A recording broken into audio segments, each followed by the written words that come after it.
Salam sejahtera dan selamat datang sekali lagi ke channel ini Currents VMY. Bayangkan kalau Anda dengar bahwa sebuah parti politik yang selama ini mendakwa berjuang untuk hak rakyat Sabah sebenarnya pernah menandatangani satu perjanjian yang dianggap menggadaikan kepentingan negeri kepada kerajaan persekutuan. Nah, kedengarannya macam berat kan? Tetapi inilah dakwaan yang dibangkitkan oleh Gabungan Rakyat Sabah GRS terhadap Parti Warisan. GRS menuduh Warisan ketika menjadi kerajaan negeri pada tahun 2019 telah mengkhianati kepentingan Sabah dengan menerima jumlah geran khas hanya 53 juta ringgit daripada kerajaan persekutuan. Isu ini bukanlah sekadar tentang angka, tetapi tentang maruah, tentang perjuangan menuntut hak Sabah di bawah Perjanjian Malaysia 1963 atau lebih dikenali yang kita kenali sebagai MA63. Datuk Armizan Muhammad Ali, Timbalan Setiausaha Agung GRS, menegaskan bahwa Datuk Seri Muhammad Syafiq Apdal selaku Presiden Warisan perlu memberikan penjelasan kepada rakyat Sabah kenapa kerajaan Warisan pada waktu itu sanggup menerima jumlah yang begitu kecil, sedangkan tuntutan sebenar Sabah ialah 40% daripada hasil cukai yang dikutip di negeri ini oleh kerajaan persekutuan.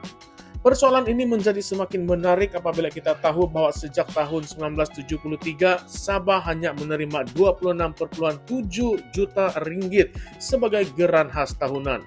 Dan selepas lebih 40 tahun, Warisan hanya berjaya menaikkan jumlah itu kepada 53,4 juta ringgit dalam bajet persekutuan tahun 2019. Itu pun selepas sekian lama Sabah menuntut agar formula pembagian hasil ini disemak semula. Kalau kita fikir sejenak, 40 tahun hanya dapat naik sekitar 26 juta lebih. Sedangkan sumbangan Sabah kepada hasil minyak, gas dan juga cukai persekutuan mencecah berbilion ringgit setiap tahun. Macam tidak masuk akal kan? Tetapi apa yang lebih mengejutkan ialah bagaimana perjanjian itu diterima sebegitu saja oleh kerajaan negeri pada waktu itu.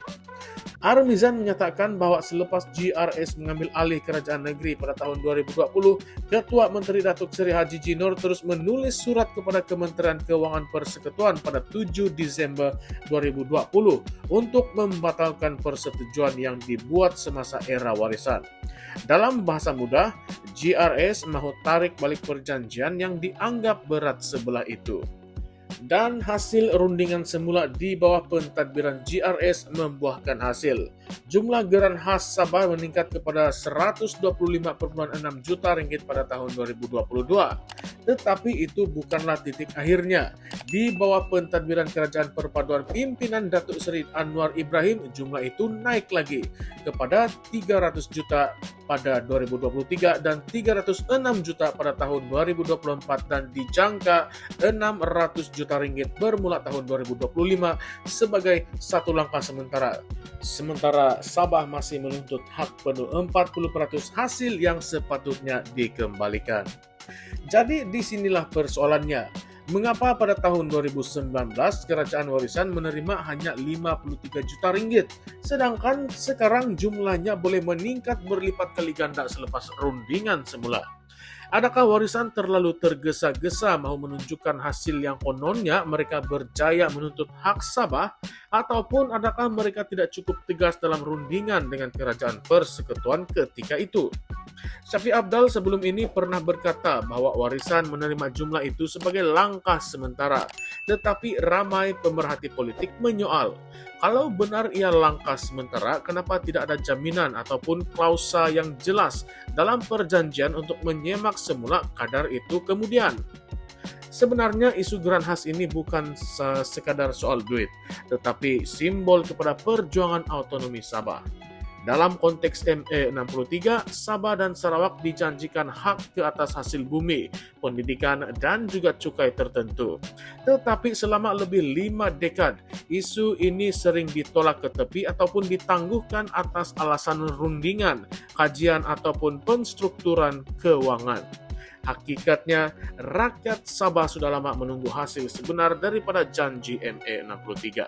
Dan apabila warisan yang pada masa itu mengaku sebagai suara Sabah sebenar menerima angka 53 juta ringgit itu, ramai yang melihatnya sebagai satu pengkhianatan terhadap semangat perjuangan tersebut. Lebih menarik lagi, apabila kita bandingkan dengan rundingan selepas GRS mengambil alih, jelas ada peningkatan yang sangat ketara. Ini menunjukkan bahwa memang ada ruang untuk Sabah mendapat lebih kalau pemimpinnya tegas dan berani menuntut. Maka kenyataan Armizan bahwa warisan gagal mempertahankan hak Sabah mungkin ada asasnya juga. Tetapi dalam politik, kebenaran selalunya ada dua sisi. Penyokong warisan pula mengatakan bahwa rundingan ketika itu berlaku dalam keadaan ekonomi negara yang belum lagi stabil. Tambahan pula, kerajaan pusat ketika itu baru bertukar daripada Barisan Nasional kepada Pakatan Harapan. Warisan dikatakan mahu memulakan sesuatu dulu sebelum membawa rundingan ke peringkat seterusnya. Namun, fakta tetap fakta.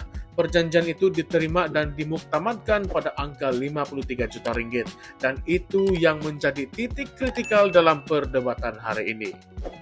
Persoalan seterusnya, adakah rakyat Sabah harus berterima kasih kepada GRS kerana berjaya menaikkan jumlah itu, ataupun kecewa kerana selepas lebih 60 tahun dalam Malaysia, Sabah masih lagi perlu merayu haknya sendiri setiap kali kerajaan bertukar? Dan kenapa setiap kali isu ME63 dibangkitkan, politik pula yang lebih menonjol daripada hasil sebenar kepada rakyat? Nah, inilah yang membawa kita kepada persoalan-persoalan kontroversi.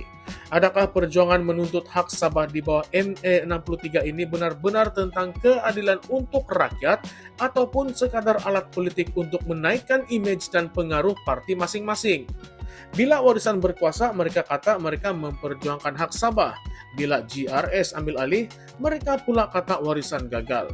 Dan kini mereka yang menjadi wira menuntut hak negeri. Tetapi siapa sebenarnya yang mendapat manfaat? Rakyat Sabah di pedalaman yang masih berdepan isu jalan rosak, air yang kerap terputus, dan elektrik yang tidak stabil, ataupun elit politik yang berunding di meja mesyuarat sambil menjual naratif perjuangan hak negeri.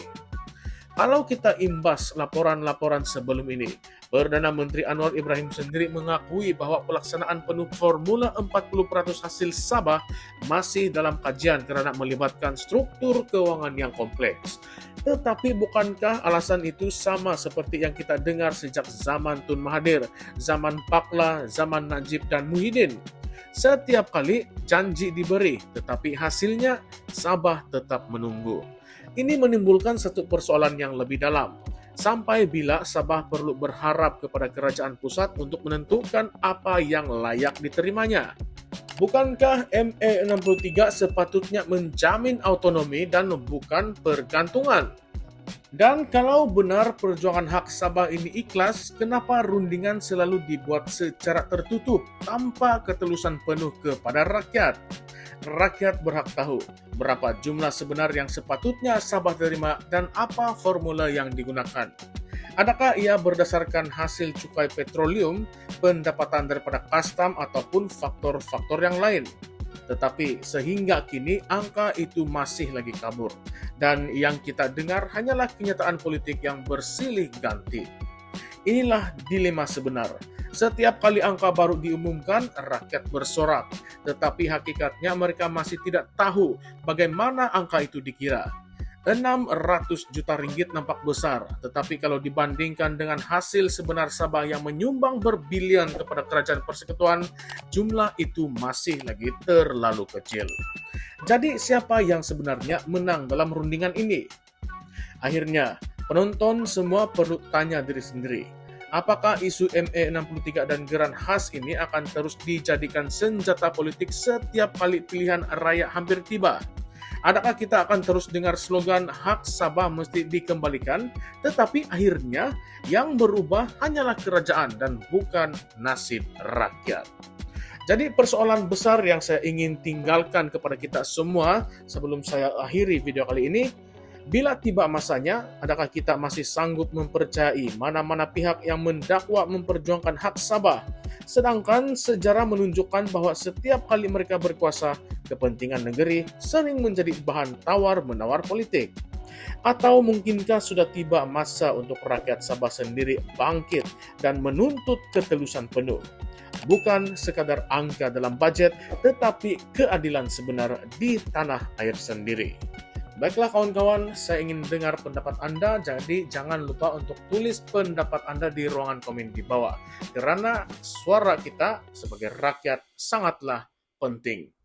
Baiklah, sebelum menamatkan video pada kali ini, jangan lupa untuk like, share video ini kepada kawan-kawan, dan juga subscribe ke channel ini Currents VMY. Kita jumpa lagi dalam konten yang seterusnya. Salam sejahtera semua, salam perjuangan, dan salam reformasi. Sekian, terima kasih semua.